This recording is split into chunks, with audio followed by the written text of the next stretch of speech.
Hello, Taurus. Welcome to the Plaid Sheep Oracle. So your reading today begins very interestingly, first with this goblin character. Now the subtitle is The Wounded Human Ego, but I sort of have trouble with this word ego. I think, like many other words, it's got a lot of baggage attached to it. So I think this is the part of you that has really kind of held on to the more crappy experiences of life. Right? Times that you've been disappointed.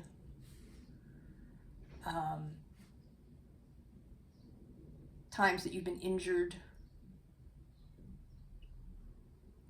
Almost certainly all of these things going back to childhood, right? That's where it begins. And there's a reluctance here to change that, to participate, to open up.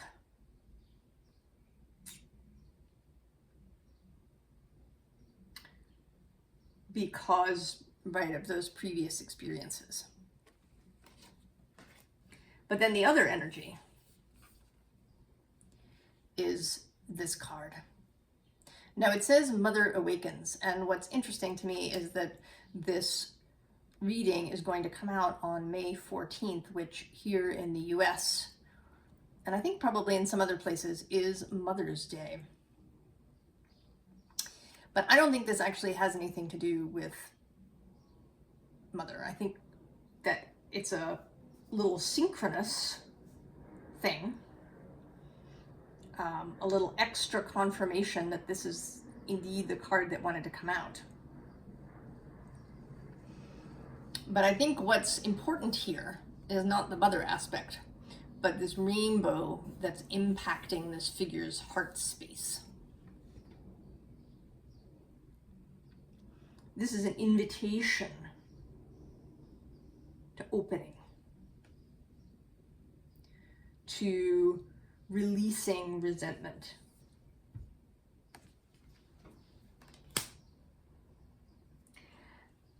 And I think that some of this resentment is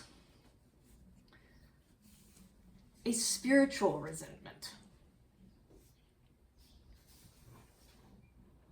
Kind of beyond, maybe what our parents did or didn't do for us. But what spirit has or has not done for us. And this all becomes, intertwined and tricky because we are spirit. And these readings, the theme that has now emerged is one of integration, right, of the human self and this eternal self, right? The part of us that is always aware of source, aware of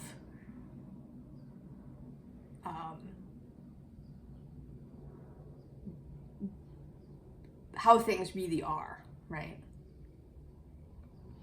And I think that it can really feel like a separate individual to us here, right? We're born into this physical world. We get used to navigating it with our senses, our physical senses, particularly Taurus, right?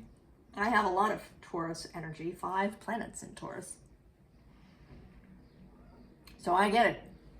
The physical is very compelling, right? It's really present. And it's what we learn as children if we grow up in this sort of modern society. Even if you had a religious upbringing, there is this separation right, of the physical and the spiritual. And matter is what really counts.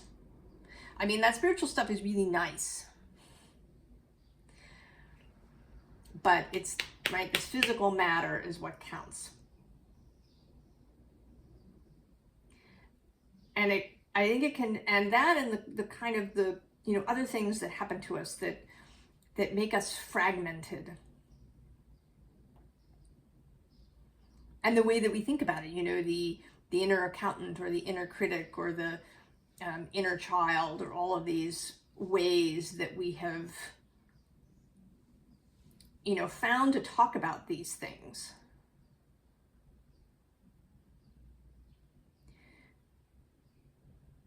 Is, right, it's difficult because it, on the one hand, it can be helpful, right? Because then you can have a conversation with that part that's maybe anxious or frightened, or right, has this reluctance to be vulnerable, right? Because that's really what we're talking about, is vulnerability, right? Is opening yourself up to the possibility of disappointment or loss. Taking the risk. And just now, as I was talking, I noticed for the first time, I haven't seen this card very often, but was sitting on the table for several minutes before I began to film this video, and I just noticed this other figure here.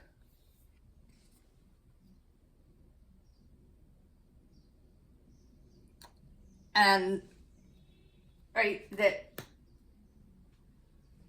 our soul self, that part of us that is in constant communication with the rest of the all that is there, is us. We are that. It isn't some separate thing that we have to petition or appease or convince or seduce or anything else. It is us. We are that. And you see that sometimes, right, in you know, posts on social media, right? You have to remember your spirit having a physical experience. But that's, right, that's just words. This is about really knowing. And I think that one of the difficulties with that is that it means kind of forgiving ourselves, because we may harbor some resentment, right? Right? It can seem like we didn't consent, right? That's another social media meme, right? Remember that you signed up for this. It can feel, right, like we didn't consent because this human self doesn't remember, is not aware, right, on a moment-to-moment basis of source, of the all that is. So it may be that they're right, that you have some resentment around that. I certainly have.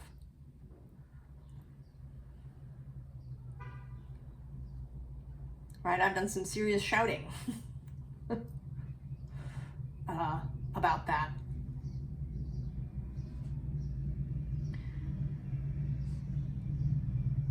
And I think that, right, that may be part of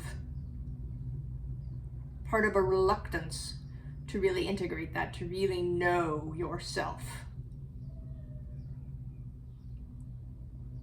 The other thing, of course, may be a worthiness factor. Right, seeing yourself as, you know, the all that is can feel like too much. Right, maybe you've spent more time being sort of a supplicant to what I call spirit. I really don't have another word for it. It's kind of I don't feel like it's the right word. The language is, right, we don't really have the right language.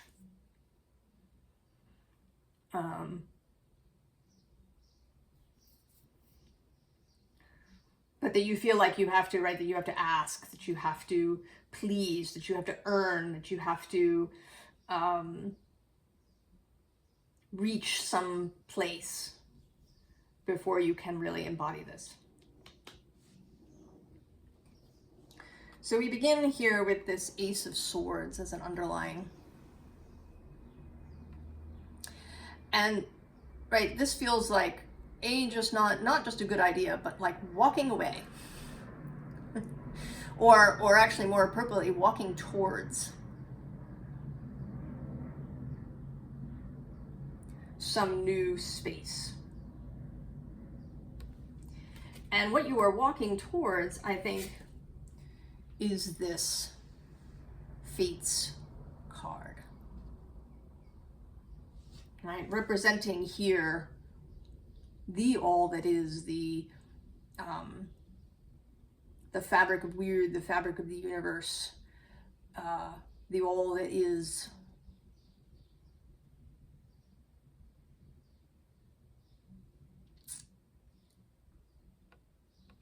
to know yourself as this.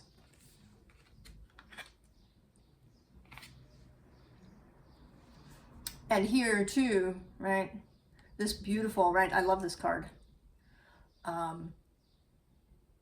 Right, she's surrounded by white and she's wearing white. It's like she's part of the landscape. She is part of the whole.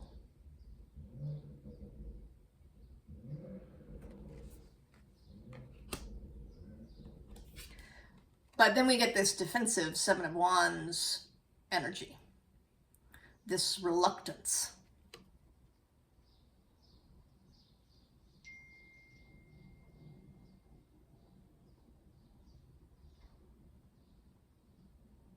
Right, a fearfulness.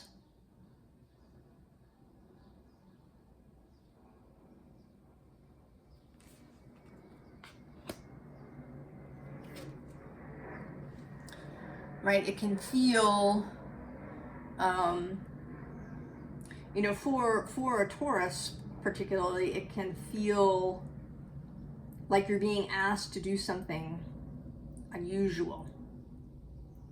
Right, to discount your senses, your earthiness, to, you know, suddenly become this sea spirit being. But that isn't actually, right, what you're being asked.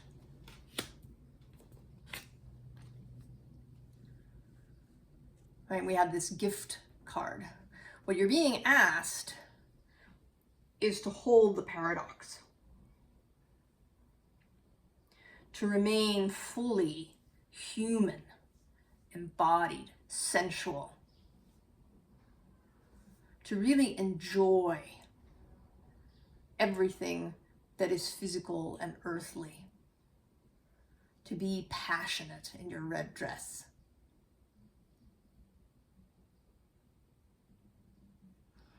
To revel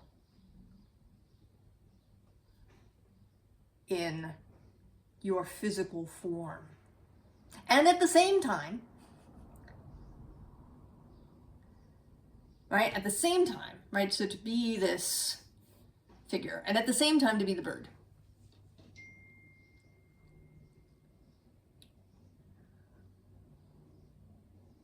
Right, to hold those two things simultaneously.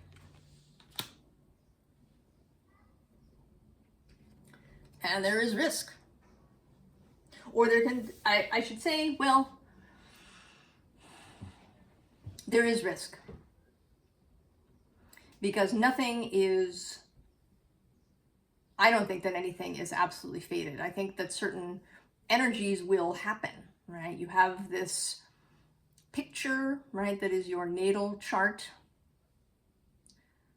And certain transits are going to occur. right? That's how things work.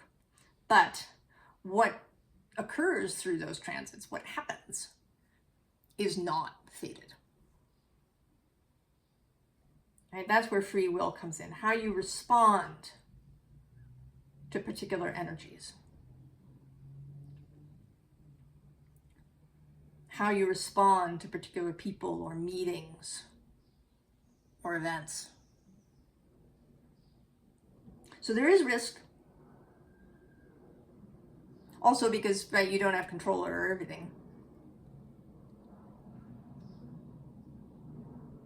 But as I have said now, and I tell myself personally, the best security, stability, and protection comes from alignment with your soul, from moving through the world joyfully. And with, this is on the bottom of the deck, love. To allow this opening, to be willing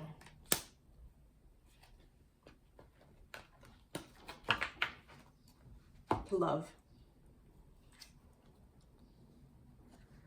to be willing to allow the possibility of beauty, though it may be ethereal.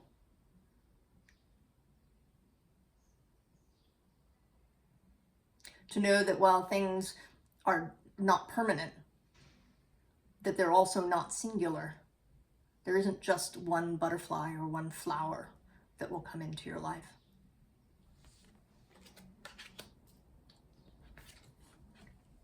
And then we have this energy, who's absolutely your soul.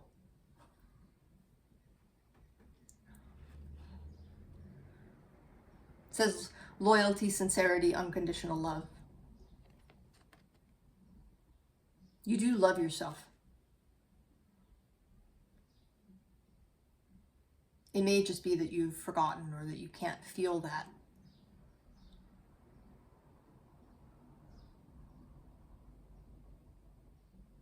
You are absolutely here for yourself. And then, right, there's this, right, this is your human self. The novice, right, new at this idea of moving through the world, knowing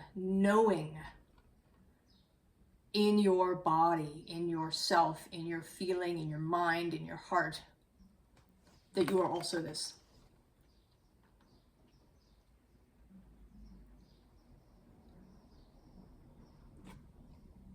And it may take you, right? You may have to remind yourself repeatedly for a while. Right? Partnership on the road.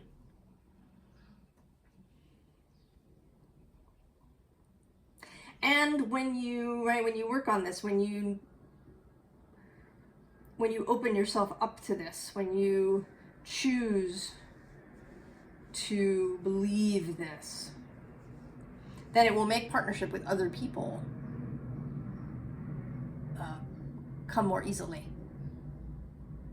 Because you will have that security in yourself. Right? It will reduce the risk.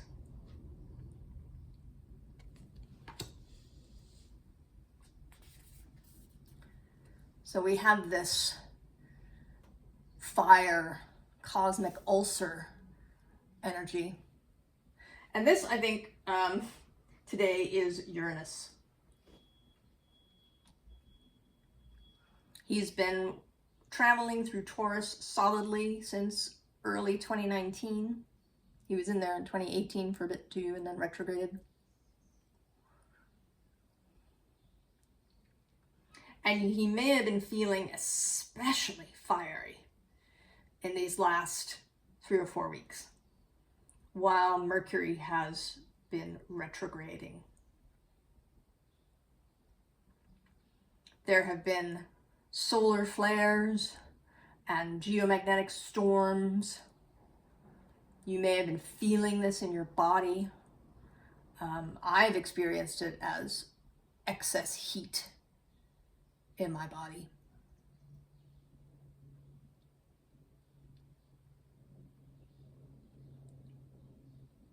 That needs to be cleared kind of on a daily basis.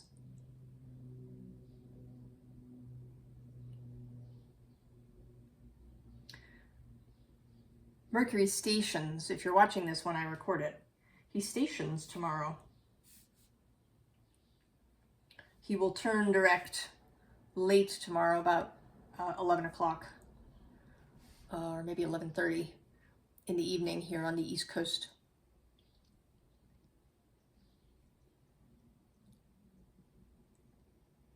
And I do think that there will be an easing up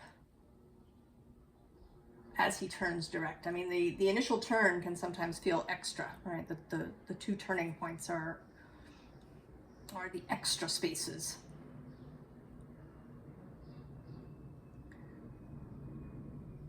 But as he passes right through and then touches Uranus again,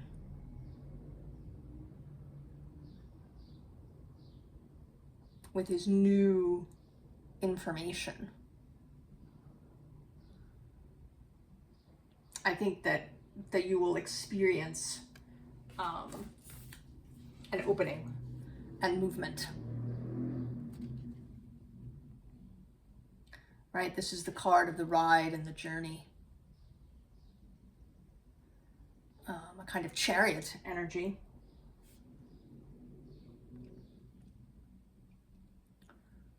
And, right, there's a, certainly this, right, fire and water feeling, right, that the fire will be quenched or, kind of reduced so it's not so activating, so flaming, so intense.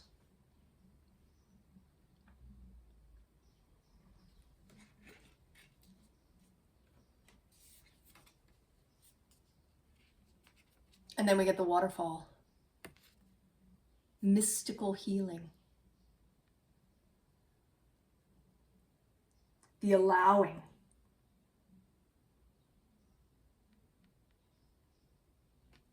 Right? There's a waterfall in this card. Right? The waterfall that, right, creates or amplifies this rainbow as the sun passes through the waters.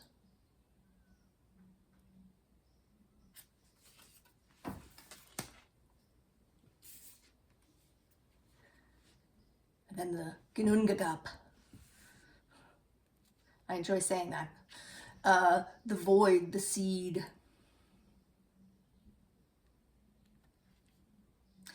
And here, this is meant to be sand coming out, but I feel here almost like that it's a molten energy, like molten gold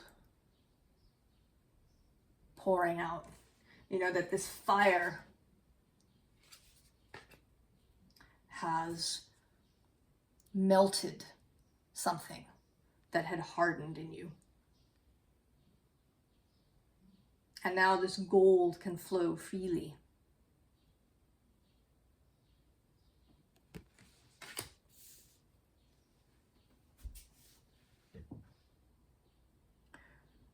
So we have here, this is a beautiful card, the Light Priestess.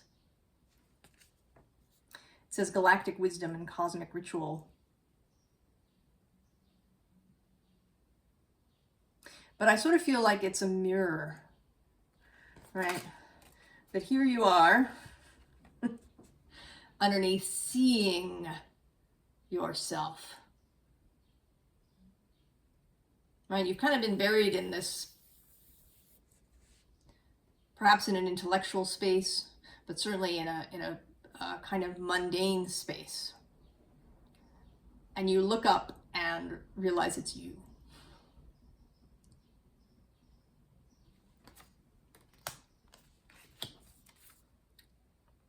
Right? The tree of illumination, truth, revelations, understanding.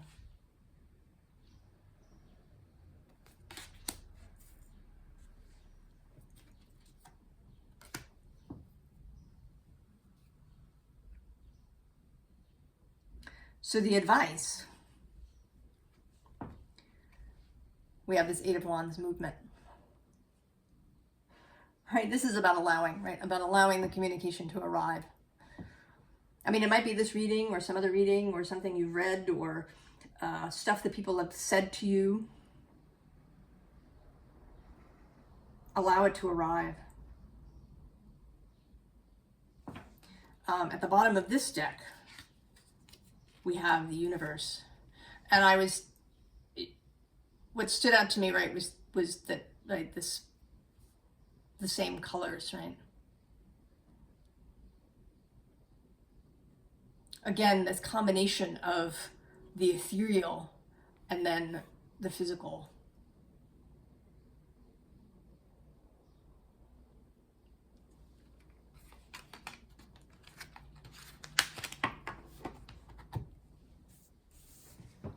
So we have innocence, childlike view of the world,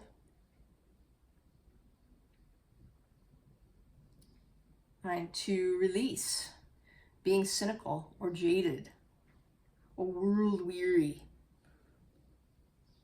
That feels kind of like a Taurus thing, to be world weary.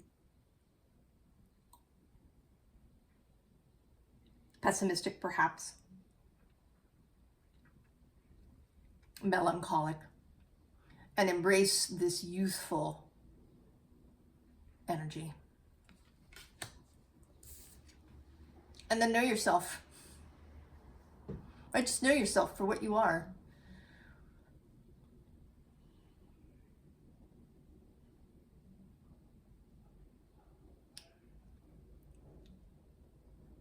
Accept it. Accept your magnificence, your awesomeness.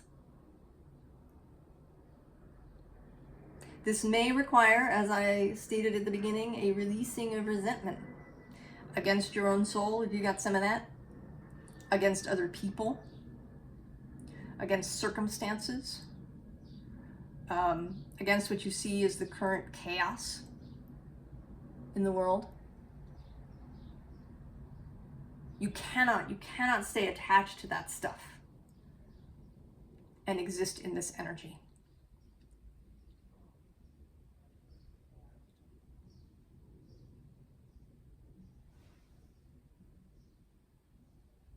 Right? It's attachment to these things, to wounds, to resentments, to judgments, to past hurts, to using the past as a map to the future, which if you've been with me for a few weeks now, you know that we are not doing that anymore.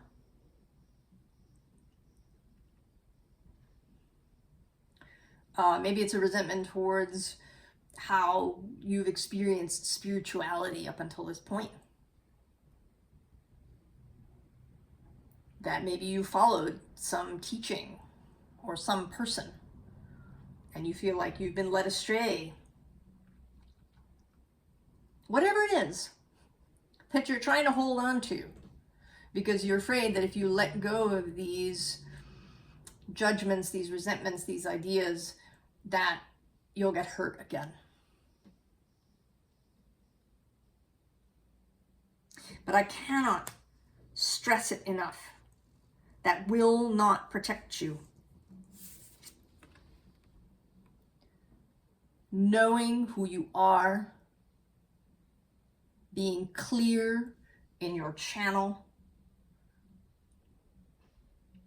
being aligned with your own soul, with your own integrity, with the power of love.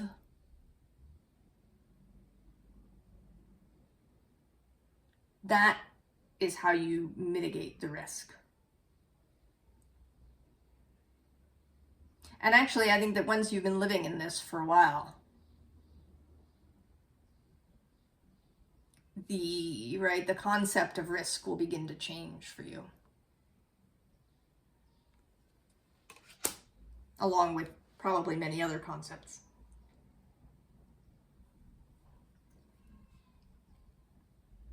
Right? It's gonna change you. And you may be resisting that too.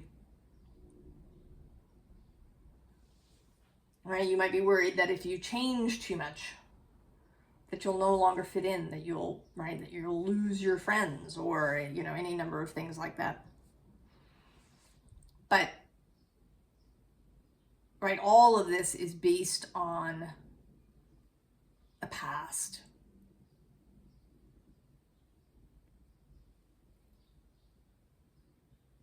And on a view of yourself, right, as fragmented.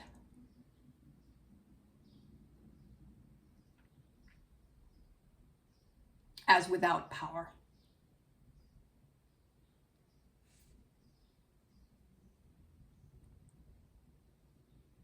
So allow the rainbow in, Taurus.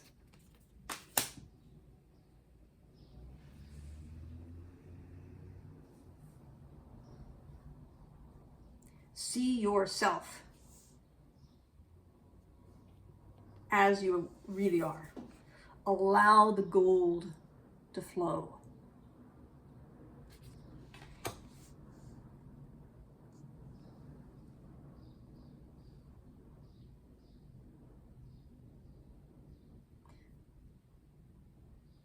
I sort of feel like these messages are all blurring together.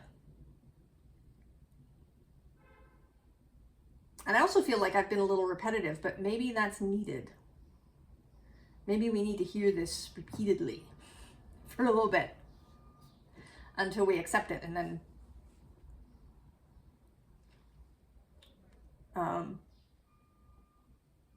until there's a shift in energy. But we'll see what happens as we go. I wish you all the very best, Taurus, and I'll see you next time. So long.